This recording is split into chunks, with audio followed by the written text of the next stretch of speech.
We like to get started on time so that we don't delay.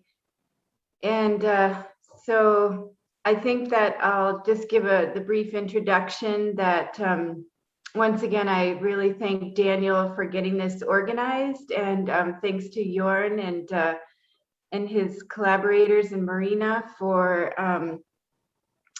talking with us in Rwanda about some collaborative research projects. And we're really happy that he agreed to come and give a talk. Sadly, he was going to be here with us, and he couldn't come because of COVID. So we had already planned for him to give a talk, so at least you'll get to meet him virtually.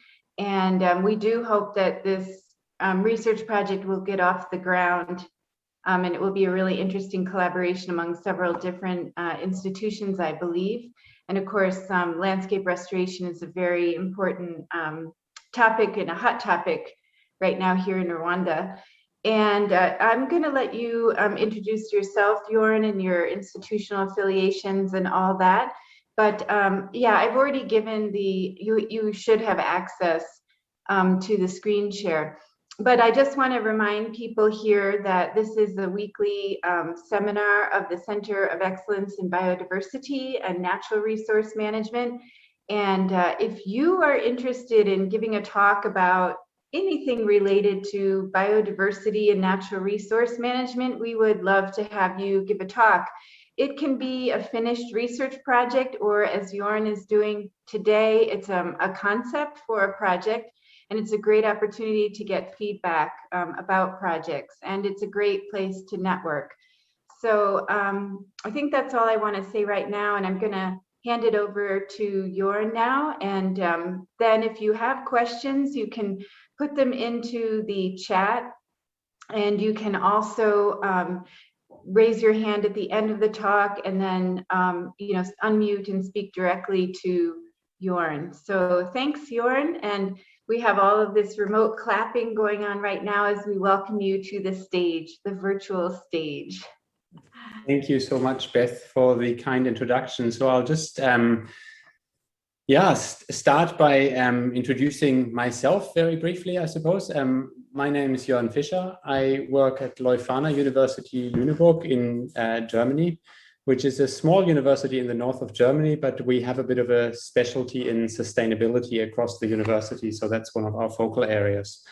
In fact, we have a faculty of sustainability with something like 20 or 30 professors working on different types of sustainability issues. Together with Marina Fritsch, who's also here today, and together with some other colleagues, one of them, Katharina Löhr, she's also here, I just saw, we've been working on a funding proposal, a research proposal for funding that would look at ecosystem restoration with Rwanda as a case study from a social ecological systems perspective. And what I'd like to do here today is show a few of the ideas that we've got for that in order to get some feedback from you guys, because you all know a lot about Rwanda. I know very little. And of course, you know something about what's been going on in the country and what kinds of questions are relevant to ask, perhaps. And also, maybe we get a sense for if any of you might be interested in even collaborating in the future, then this might also be an opportunity for that.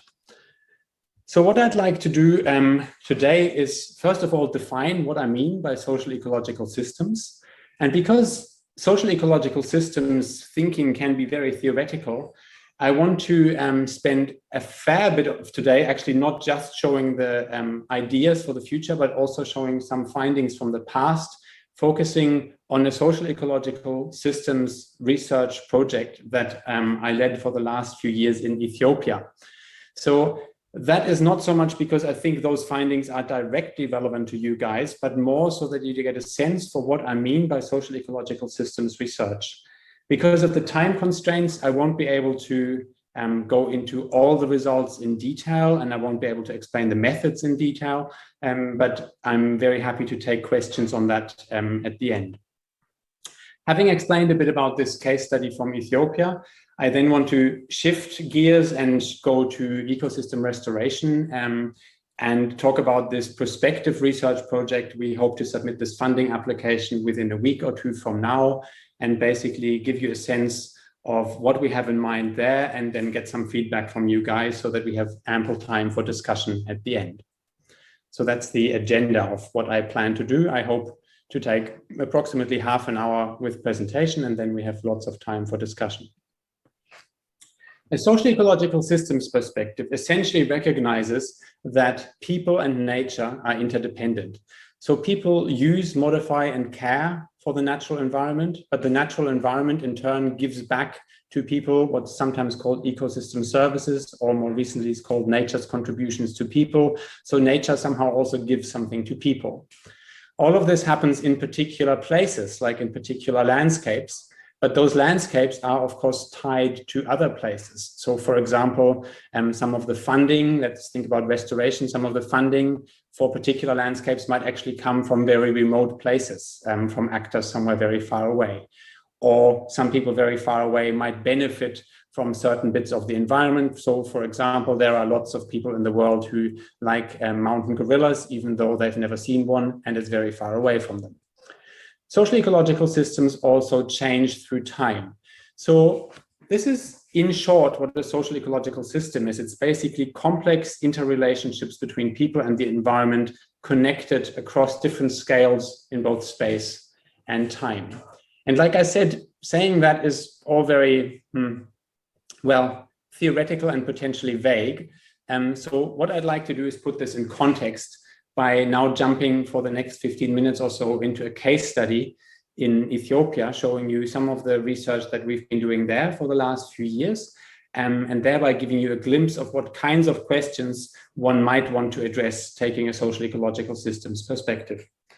So Ethiopia, as you know, is located in the Horn of Africa, has about 100 million people, had a history of very strong economic growth for a long time, but also a history of food insecurity. And we were specifically interested in looking at the intersection of food production and food security with biodiversity conservation. Our study area was the southwest of the country. You see it here. And the southwest of the country is part of the coffee growing region. So it's in the highlands. About 90% of inhabitants are smallholder farmers. It's a globally recognized biodiversity hotspot because of high rates of endemism, and it's also the genetic origin of coffee. So that's a bit of background on the study area, and this is where we were interested in thinking about food and biodiversity and how they intersect. So to look at food security and biodiversity, we try to think, first of all, from a sort of theoretical perspective, what kinds of factors might be influencing biodiversity and what kinds of factors might be influencing food from a social and biophysical perspective across multiple different scales. And if we have a look at biodiversity on the left here and food security on the right, we find there's many different aspects at different spatial scales that are social or biophysical and might influence either food security or biodiversity, or in fact both. So for example, certain types of agricultural management practices would influence food security, but they would also influence biodiversity, or climate change would also influence both food security and biodiversity. So some factors influence both food and biodiversity, others influence just one or the other. And if we look at it like this, we see there's a huge variety of different kinds of issues. It goes all the way down to topics like gender equality or land tenure systems, but also then sort of much more physical issues, such as what amounts of natural vegetation do we have in the landscape. So all of these kinds of issues are potentially interesting from a social ecological systems perspective. The project we had there, and I would have something similar in mind for the future, which is why I'm showing you this, had a few postdocs involved, but also these were 4 of the main people involved, 4 PhD students. These 4 PhD students have now all completed their PhDs, and as you can see, they came from different parts of the world. 2 were recruited from Ethiopia, and 1 from the Philippines and 1 from Portugal, none of them from Germany, in fact, even though I advertised broadly, but the Germans just weren't good enough. And we looked at lots of different aspects in this project. So Gilmar Shumi, who is shown at the top here, looked at trees and farmland and forest and the ecosystem services provided by trees, and also how people manage trees. Patricia from Portugal also looked at biodiversity, but focusing on birds and mammals in both forest and farmland. And she was also interested in looking at scenarios of human population growth, which is of course a main indirect driver of environmental change. Aisa Manlosa from the Philippines came with a background in gender studies and was really interested in looking at livelihoods and food security at the household level. And finally, Tolera looked at governance of food security from both a structural and process-oriented perspective. And I'll show you some of the key findings of these guys' PhD theses over the next few slides. So the first key finding, I'll just structure it like in 5 key findings. And like I said, I'll skip the methods and you can ask me questions about that later if you like. So the first key finding is that for specialized species of trees, birds, and mammals, we really need relatively remote undisturbed forests. So this is true for specialist species of trees, for example, that simply only grow in the interior of the forest. We had edge effects of several hundred meters for some of these trees. But it's also true for certain specialized species of birds. Insectivores in particular were more abundant in the interior of the forest. It's also true for mammals. This is from camera trapping work. We surveyed more than 100 locations with camera traps. And this guy here is the melanistic form of the leopard. The spotty one also occurs in this environment, but this was the melanistic one. It's a bit more common there. And its probability of detection increases as you move from the forest edge to the interior of the forest. So first key finding, specialized species really required this relatively remote undisturbed forest.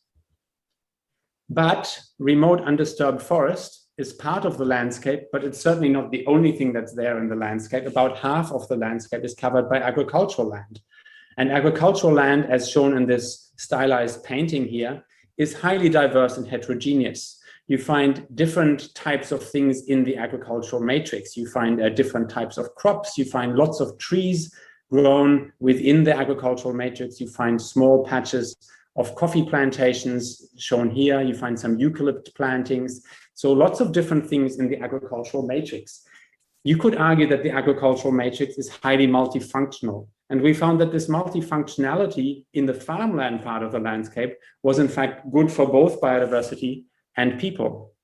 Looking at biodiversity, for example, we found that in fact there were more bird species found in farmland than in the forest. Perhaps surprising, but farmland provided habitat for a huge variety of birds, and well, as such, certainly has complementary value to the forest, which we already showed was important for specialized species. But complementary value for biodiversity is clearly found in the farmland.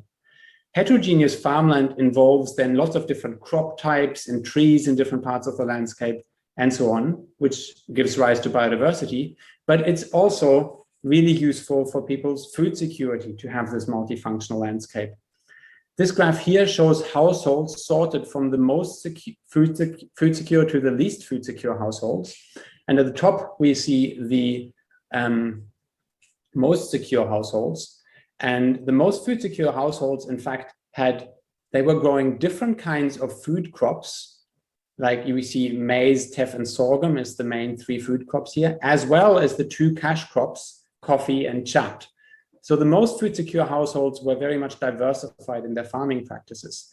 Less diversified households, like ones growing only maize and also cash crops, were less food secure. So what this shows us is that just cash crops is not the way forward for this landscape from a food security perspective, but it's the diversity in practices that keeps people food secure at the moment. So we can conclude that some sort of diversity in the landscape seems to be good both for biodiversity and also for people.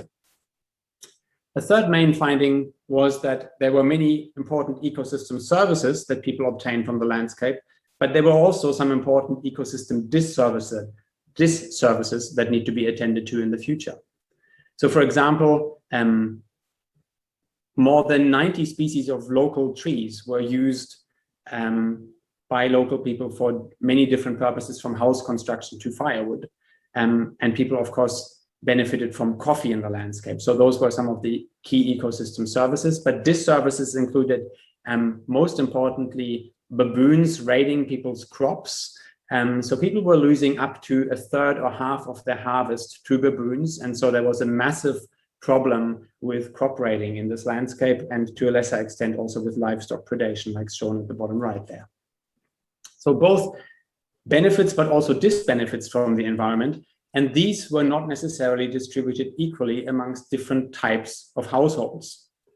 Which brings us to the next key finding, namely that there were lots of equity deficits which hamper livelihoods and food security in multiple different dimensions. So for example, we found that there was a big power differential between government actors versus communities, and sometimes really different opinions as to what the best way of dealing with a certain problem was.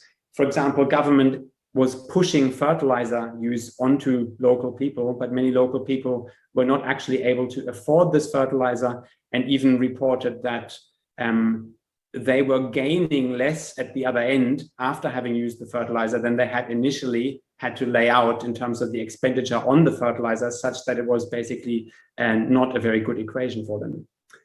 And there were also lots of equity deficits in other dimensions, such as between men and women. And just to focus on that one as an example, here's finding one of the ones by the studies on gender components.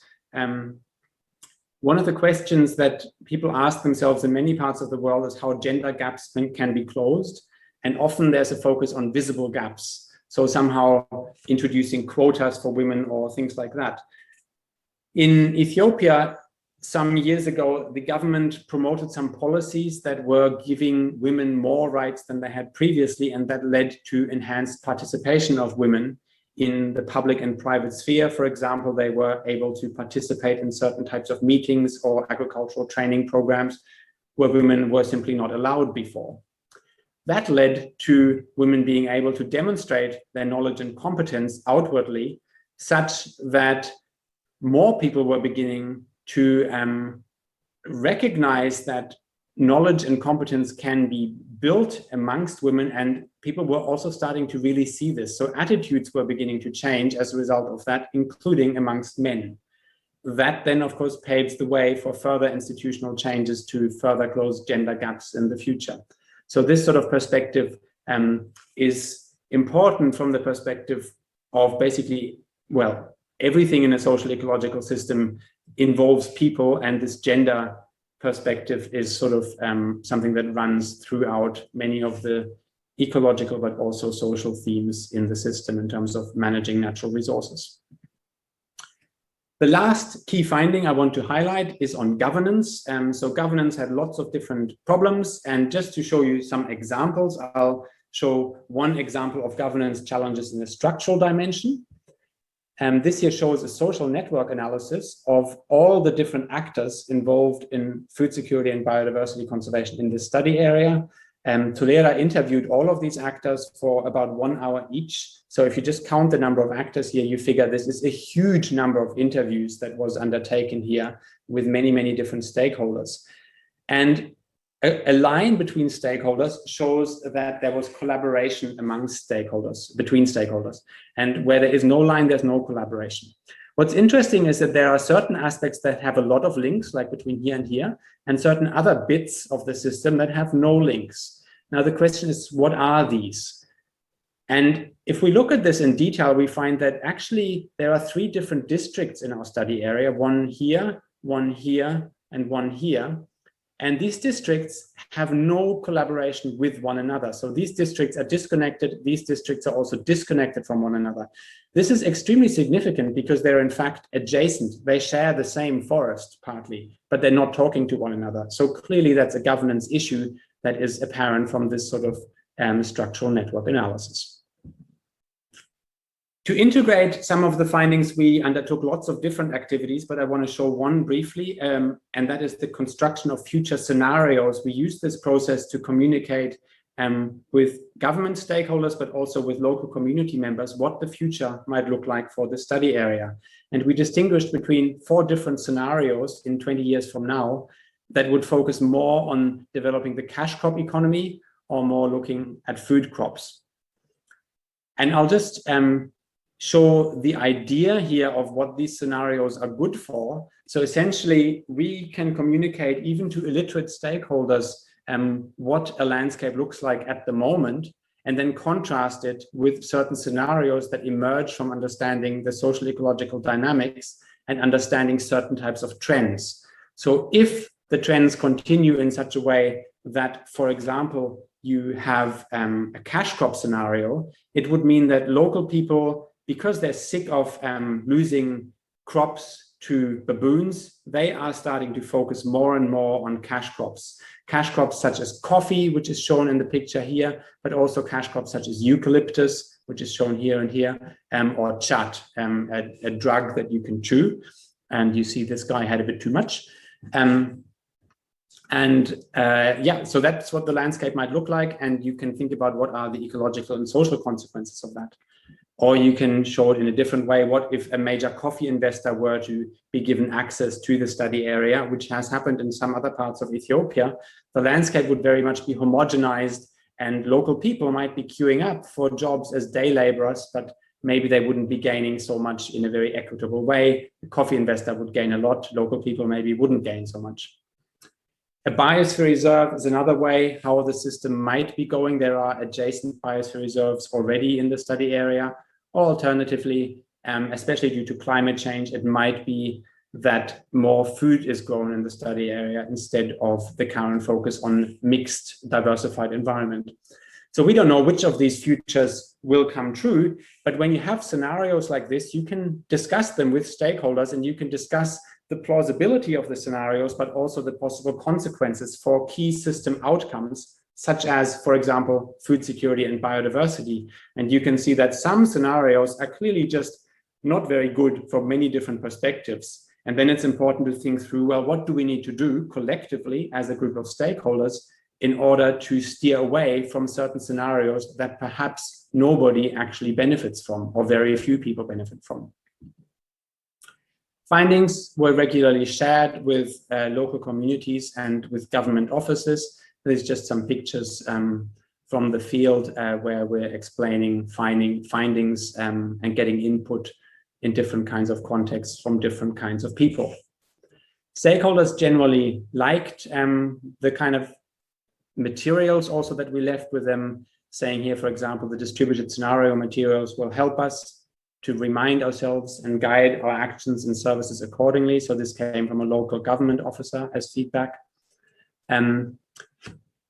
Or the scenario process in particular here, a quote, again, by a government representative: every year we develop a future plan in the form of annual and midterm 5-year plans. However, the scenario process showed us a holistic and broader picture of the future of our landscape. So the fact that we were specifically linking social and ecological issues was something that was deemed quite valuable also by government stakeholders who often work in sectoral approaches. You have an agricultural office and that doesn't think very much about biodiversity, or you have a forest office that doesn't think very much about people's livelihoods and so on. So good to have these interlinkages, and people liked that we were showing them a way to do that. These are some examples of outreach materials. So I want to leave it there, and hopefully what I've achieved now is made it a little bit more concrete what I mean by a social ecological systems approach, so that we're not just talking in what I sometimes call sort of conceptual la-la land, but that we actually move into the real world, and we can see that a social ecological systems approach entails certain empirical research, just like we've always done it in different disciplines, but with including ways to link it. I now want to move for another few minutes into the question of ecosystem restoration and ask the question, can we use such an approach fruitfully to address ecosystem restoration in Rwanda? Looking at ecosystem restoration, it has a long history. Sometimes people say it goes back to the American Midwest, to the 1930s, around Aldo Leopold, for example.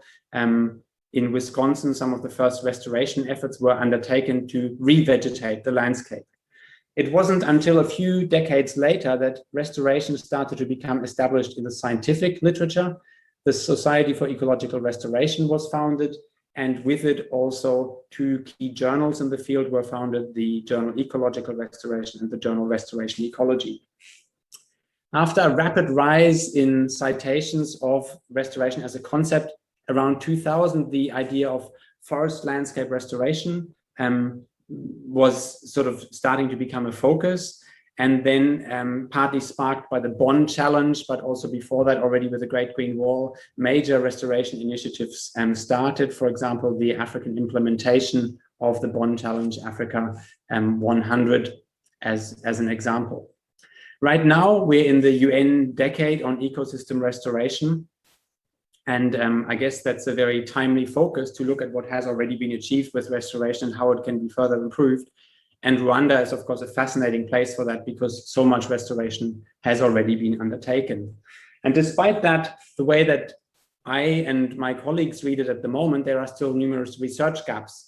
So from an ecological perspective, I think we really don't know, certainly globally, we have no idea to what extent large-scale restoration initiatives like have been kickstarted with the Bonn Challenge actually restore biodiversity. How well do they actually work? I think sometimes we don't really know. From a social perspective, we also don't necessarily know many things, including how different governance mechanisms lead to different outcomes for for local communities. And social ecological questions such as how ecosystem restoration activities change people's livelihoods and their relationship with the natural environment. So do they help to reconnect people and nature in some way, for example? I think often we don't really know the answer yet.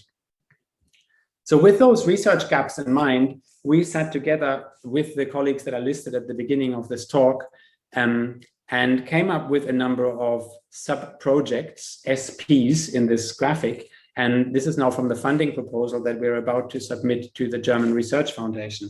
And the idea here is to study different aspects and also integrate them. We have ecological sub-projects, we have social sub-projects, social ecological ones, and some sub-projects specifically devoted to integrating the different aspects of the project.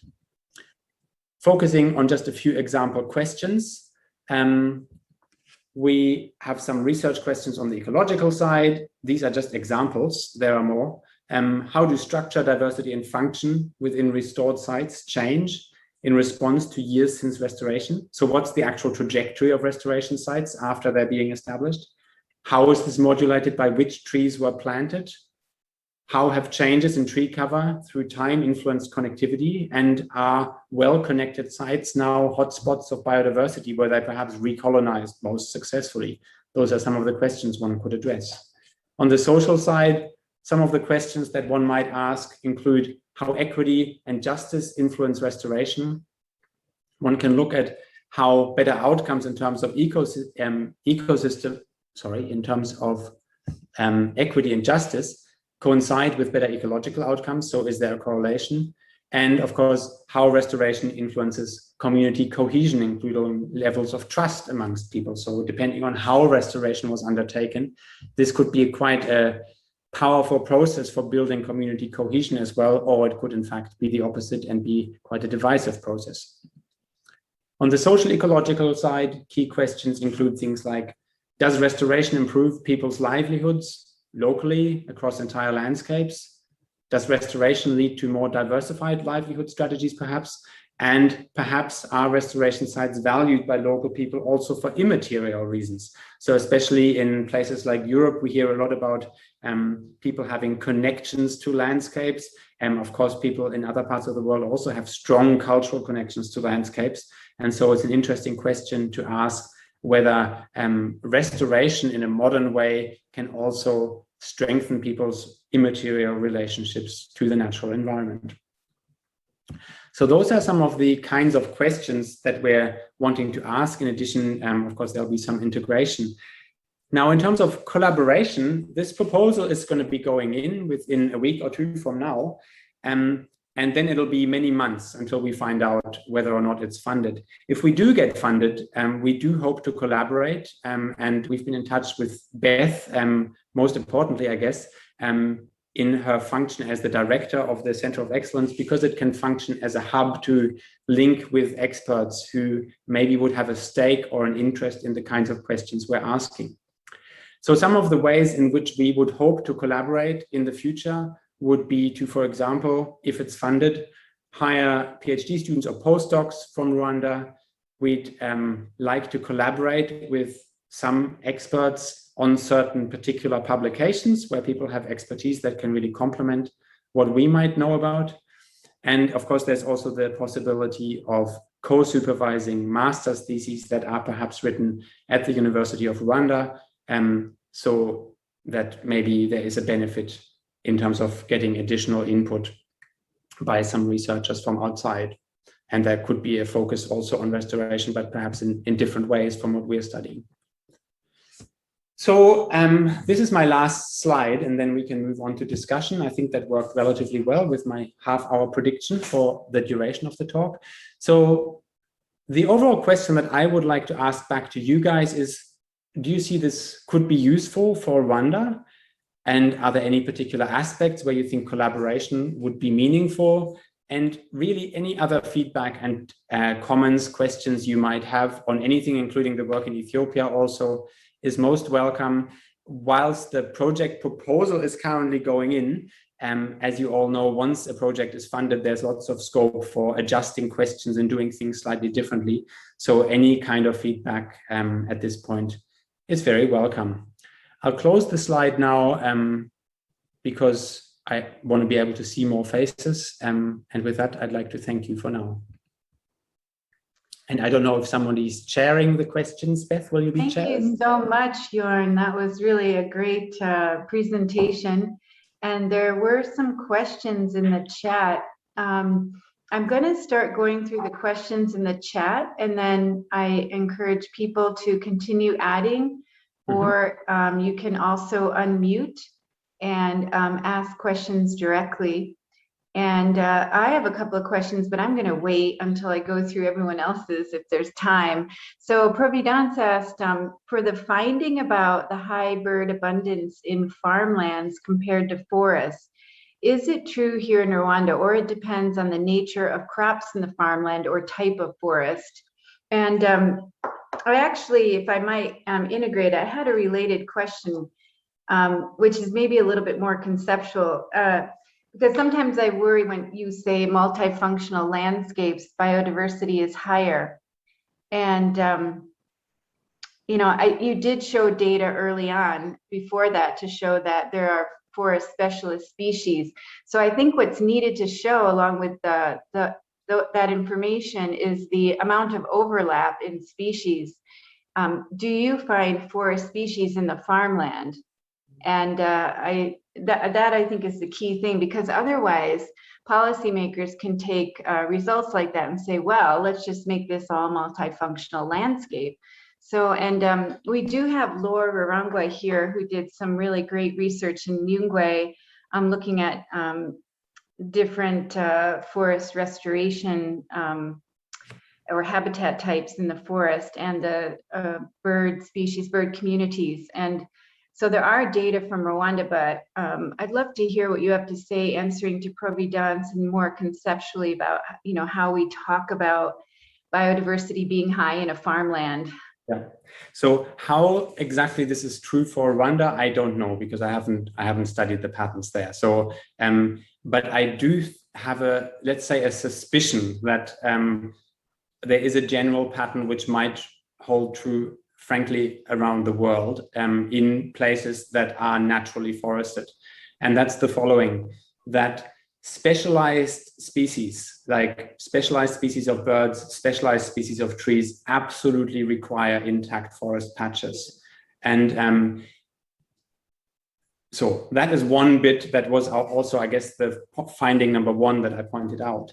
In parallel to that, if you have the choice between highly simplified farmland versus highly multifunctional heterogeneous farmland, then there will always be more diversity in heterogeneous than in homogenized farmland. So I think sometimes people have put the trade-off and have said, we must either intensify everything and make it very, very sort of simplified agricultural landscapes, and then we can protect the forest, or we need to have multifunctional farmland. And I would say, no, we need both. We absolutely need those forest patches from a biodiversity conservation perspective. So I think I'm in full agreement with you on that. And our data in Ethiopia also shows this. So both for birds as well as for trees, the specialized species, they are in the forest. But within the farmland, there is not zero biodiversity value. And sometimes this is what is forgotten. I think there's a huge complementary value in the agricultural matrix. And I think this is being recognized, for example, now very much so in Europe with focus on cultural landscapes and so on. But more frontier type cultures that are concerned about not losing primary rainforest and so on are very much focused only on the forest. And I think that's a lost opportunity to also maintain some biodiversity within a heterogeneous farming landscape. So I think it's not one or the other, but rather they are complementary ways of providing conservation benefits for different kinds of species. Indeed, it's not the same species. Yeah, good. And Providence, if you have anything follow up or anybody else have another question, you can unmute or put in the chat. Let's see. Phil Bear asked, climate is a key factor in landscape restoration and in all social economic aspects at community level. Wouldn't it be good to include the component of climate change for the study in Rwanda? Yeah, that's a nice, I mean, it's a horrible question to me because indeed, climate change is so, well, I don't know how much you hear about different parts of the world in the news there. I guess you see a lot of the things we're seeing as well when it comes to North America with up to 50 degrees almost centigrade in Canada right now. I mean, it's like absolutely insane, and climate change is going to be with us. So I think one could include this. I don't know exactly how. I have no expertise in climate change modeling, and so that makes it a bit challenging. But with these scenarios, for example, scenario planning type work, it is very worthwhile to consider climate change in those scenarios. And we did that in Ethiopia, for example. So the food-based scenario, for example, is based on the logic that coffee will no longer be viable in the study area. And then what then? So that was one of the scenarios, in fact. So I think it's possible, even if you don't do detailed climate change modeling, to include aspects of that and keep thinking about them. And probably our best bet, my feeling is our best bet is to remain resilient and adaptable, because what exactly climate change will bring is very hard to predict.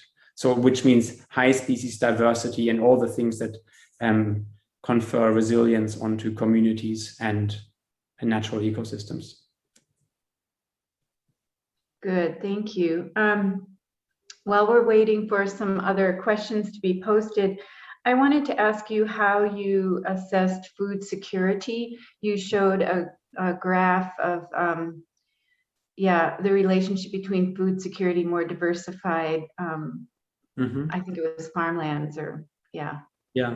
So what we used was a modified version of what's called the HFIAS scale from memory. So now I need to get together what that stands for. Household Food Insecurity, something A scale. I'm not sure. Access? I don't know. So I don't know what that one stands for. And it is basically, so this was done across several hundred households, and people are asked a series of questions from mild types of food insecurity. A question indicating that would be, do you ever worry about not having enough food? That would be an indicator of mild food insecurity, all the way to questions of severe food insecurity. So for example, do you ever go to sleep hungry? That's a severe food insecurity type question. And then for each of those, if the answer is yes, the next question, there's a follow-up question that says, and how often does this happen to you? So rarely, often, and there again is a scale. And then that is turned into, then the numbers are added up from that. So if you frequently report high insecurity, for example, you would get a particularly high score. If you respond frequently to only the mild symptoms, you would get a lower score. And so it's a sort of subjective scoring system, but it's been used in different landscapes around the world. And so for that reason, it's reasonably well established. Great. Thank you. There's another question here from Laure. Did you record any effects of intensive agriculture on the study species, or the chemical inputs are still moderate related to that intensive agriculture? Will this change in the near future? Yeah, exactly. So this we didn't. So at the moment, it's all very, very low levels of chemical input. So at the moment, I think one can assume that the effect on things like insect biodiversity and associated higher levels of the food chain is relatively low in that study area.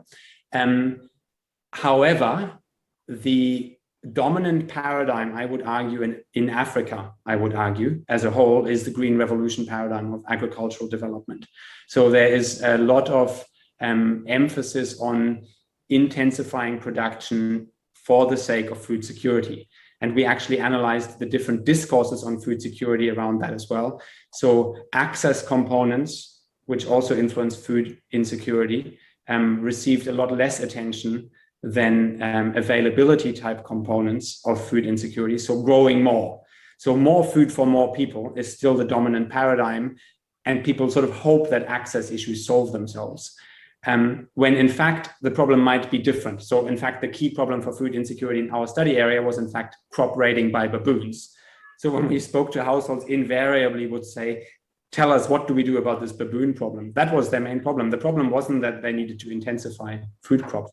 Anyway, so levels of chemical inputs were low at this point, but there's a heavy government emphasis on modernizing farming for the sake of food security.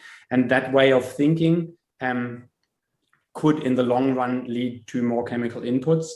I often wonder if we had put the same amount of brain energy into agroecological methods as opposed to green revolution methods, where would we be now with agroecological methods if we had put the same amount of R&D funding into that?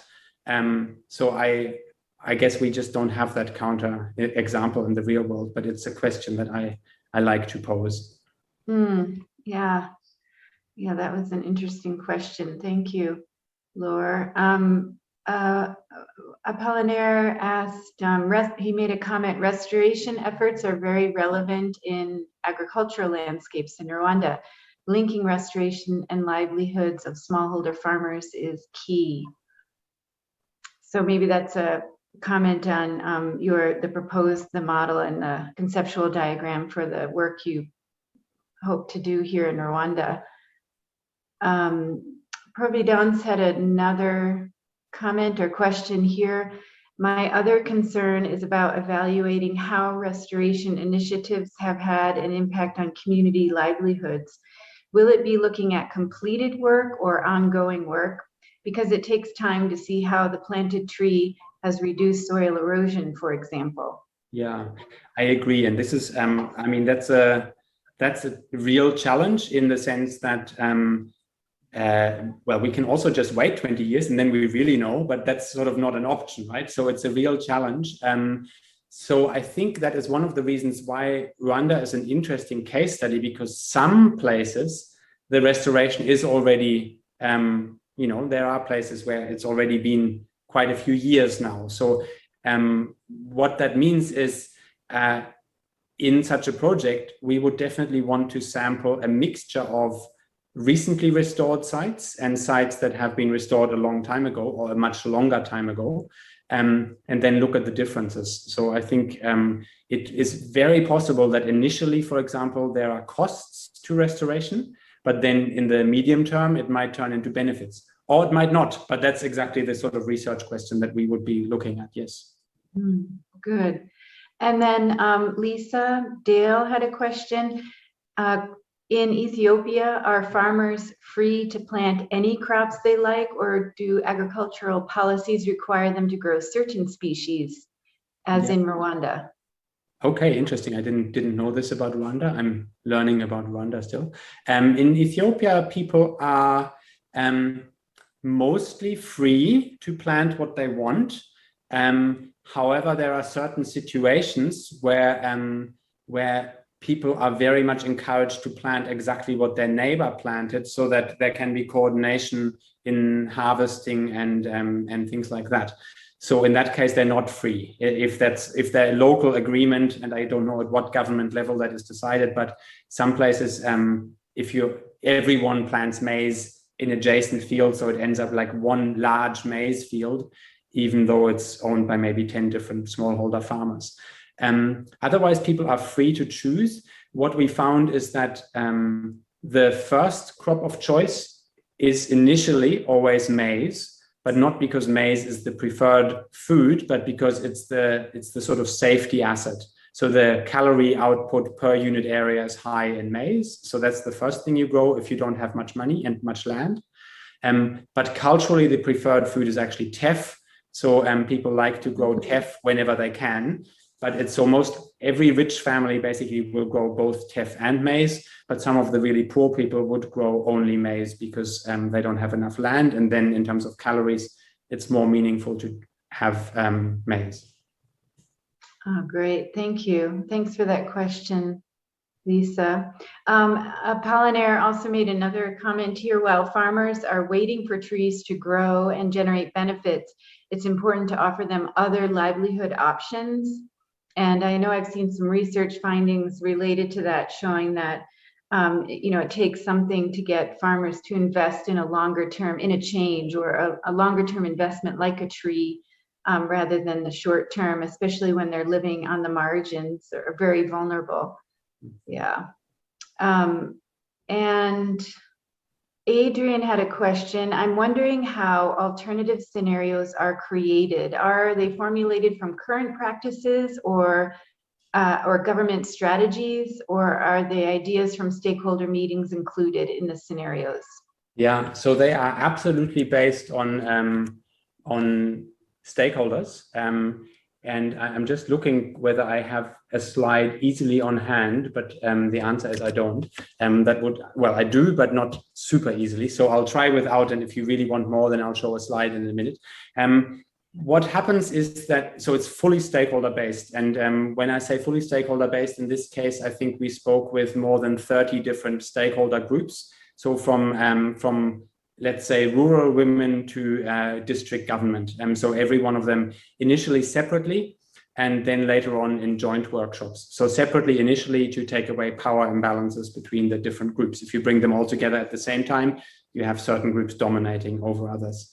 And what we asked people was to say what were key drivers of change. And then with those key drivers of change, next thing we ask is which of these key drivers are highly uncertain, and which of these key drivers are highly uncertain and would be highly influential in terms of future outcomes. The ones that are highly uncertain and highly influential would then be called critical uncertainties. And those uncertainties is what we consider in the scenarios. So for example, who owns the land might be unknown. So scenarios should include different types of land ownership, if that is a critical uncertainty, because it would have a huge effect and on the system, and it's highly uncertain. So the scenarios are basically constructed around these highly influential, highly uncertain drivers of change, which we elicited from stakeholders. I guess that's the short sort of introduction to scenario planning. But it's a wonderful process because you can really do it with rural communities just as much as with high-level academics. And the question of what does the future hold is such an inherently relevant one to everyone that it's a super nice method to engage people.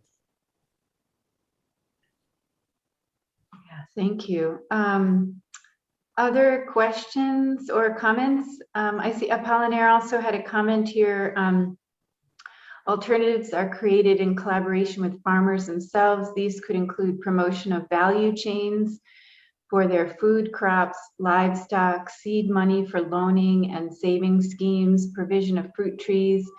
Funding here is key, whether it comes from the government or donors.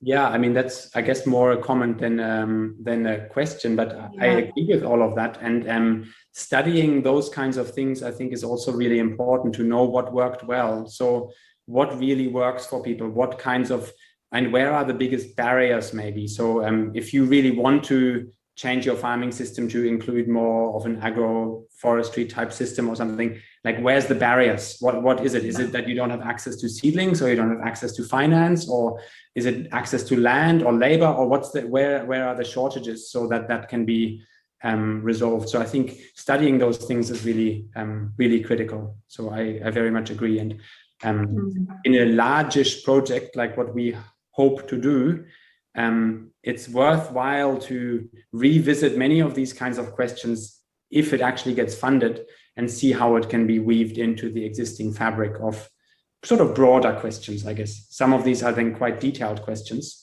which are highly relevant locally, though. Yeah. I have another question.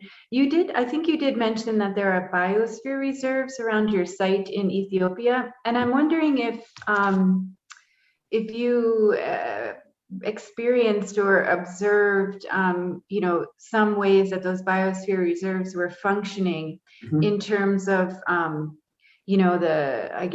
mandate or the criteria of a biosphere reserve. Sometimes I find it hard to see how they are actually functioning, and it conceptually, I think it's a really interesting idea, but I'm wondering if you really noticed, oh, that's really a biosphere reserve, and that's different from a protected area or a national park. Yeah, exactly. So when you look at it, no, you don't notice. But when you look at it more deeply and you do some research, you start to find interesting things. So for example, we did a stakeholder analysis of an adjacent biosphere reserve and our study area. And we found that the number of NGOs goes up, the number of conservation actors goes up, the people working for value chain improvements of local economies, like local coffee and so on, goes up. So you get a different mix of stakeholders engaged once it's a biosphere reserve than if you don't have that. And you get more of the kinds of stakeholders that I would argue are sort of pro-sustainability type stakeholders in that sort of context. Now, does that instantly turn around the landscape into this beautiful, wonderful, sustainable place? Well, definitely not. But it does prevent. So one of the NGO people I spoke to said it does prevent large-scale land grabbing by the Chinese, for example. Terrible statement to make, but it's really like, at least it prevents some of the really bad outcomes. So it might not give you overnight super duper gains, but at least it prevents some of the worst outcomes because that land can no longer be developed in certain highly unsustainable ways. So that's an interesting argument, I think, that I had never thought about. Yeah. Yeah, that's interesting. All right, any other questions or comments? We do have a few minutes remaining. If not, I might. Yeah, okay, sorry. Sorry. Go for it. I was thinking maybe when we think about biodiversity, in Rwanda, the country is dominated by agriculture, small-scale agriculture. And I'm thinking if we focus on biodiversity, we might maybe think about the ecosystem services generated by the biodiversity that could benefit agriculture. And that's where probably you hook up the government and the farmers themselves. And here I'm thinking about, for example, pollination. I'm thinking about bees. Now with the use of chemical pesticides, the bees are dying, and we are losing the genetic diversity of bees. And I'm thinking about birds, and I'm thinking about butterflies, and also about invertebrates that help break down the material, the organic material in the soil. And so maybe if we focus on those kind of things, maybe that would be a leverage for the research. So I like that. So far, we, in the proposal as it stands, also again, because of the expertise of the people involved, so far we haven't captured the invertebrates in the proposal. But I mean, like, as I'm sure you appreciate, one can't capture everything. But for example, I could imagine really well if there was a master student, for example, a local master student that wanted to use some of the same sites, if this study were to come about and then were to look at certain types of invertebrates in the same sites or something, could be really nice complementary work.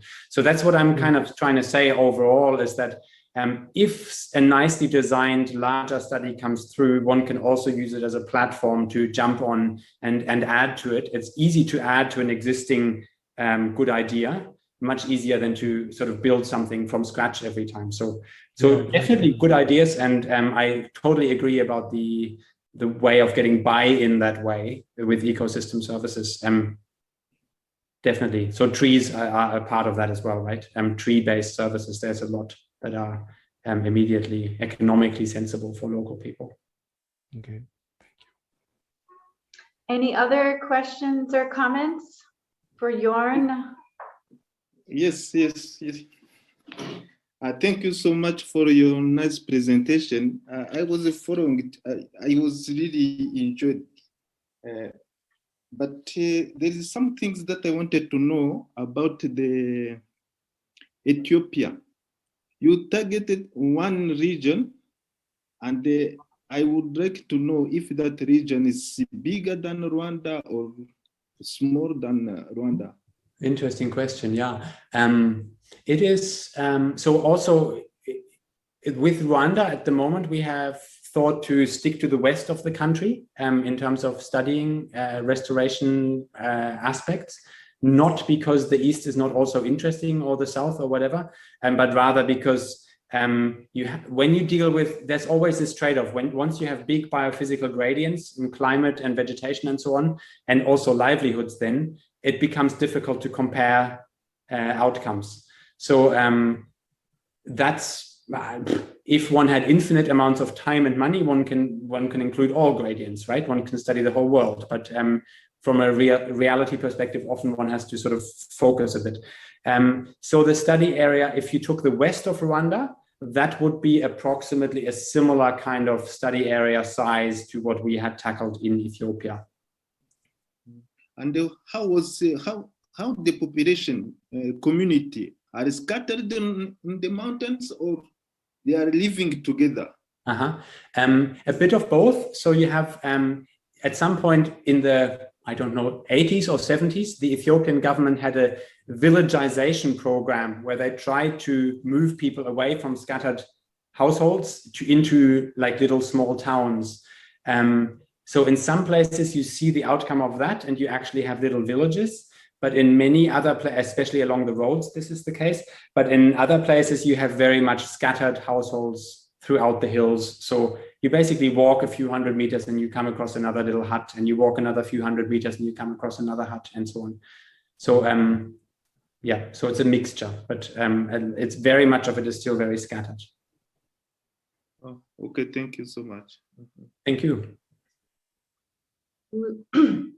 We are at 4 o'clock, so we had good timing here. Thank you everybody for coming. It was a really great turnout. We almost had close to 40 people attending, and I think there's a lot of interest in this topic. And I think you'd be willing to continue communicating with some people here who might want to, ask you more questions or learn more about this proposed project. Yeah, would you like to put your email in the chat for people who might want to contact you? Yeah, so I would really welcome at this point, I'll just say, so I'll do that in a second, but I would really welcome if there are any people who are particularly keen and feel like they really have a particular expertise and they would like to engage with a particular aspect. So for example, someone being particularly keen on engaging with, I don't know what, livelihoods, or someone particularly keen saying, I have expertise in equity, justice, governance. Those questions are really interesting to me. It's really nice for us to know right now already who some of these people are. It does also help our funding application if we can list some potential collaborators. So if you have an interest, it's super useful for me if you can get in touch and say that you're interested in potentially collaborating if this gets funded. Great. All right, great. So thank you, everybody. And in the chat is the email for Joern, and I'm sure we'll stay in touch. Thank you again for giving us this talk, and it's a lot to think about. And as I said in the beginning, it's a very timely and relevant topic right now that a lot of people are talking about here in Rwanda. So yeah, we hope we can continue these kind of conversations around landscape restoration and this social ecological lens to do this. So thank you everybody for coming. I hope you have a great afternoon, or if you're, I know we have some people here who are in a different time zone, so it's morning for you. So have a good rest of the day, and we'll see you next week, I hope. Thank you very much, Thank everyone. you very much. Thank Bye you. bye. Thank you very much. Bye.